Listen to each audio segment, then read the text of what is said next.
আমার নাম অভিরূপ চৌধুরী। আমার ছবি আজকে স্পেশাল স্ক্রিনিং হচ্ছে সিনেপলিস অ্যাক্রোপলিস মলে। এই ছবির ডিরেক্টর হচ্ছে কিংশুক দে। এই ছবিটা আমরা 2022-এর মাঝামাঝি শেষের দিকে শ্যুট করা শুরু করি। আজকে 2024 সালে সিনেমাটা ফাইনালি মুক্তি পাচ্ছে।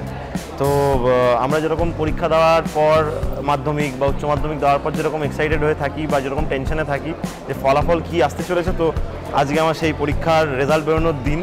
তো ভীষণ টেনসড এবং এক্সাইটেডও আছি। ছবিটা আমার তো ভালো লেগেছে। একটা সামাজিক বার্তা আছে ছবিটায় এবং আমাদের ছবিটার মধ্যে দিয়ে আমরা একটা প্রতিবাদের ভাষা জানিয়েছি।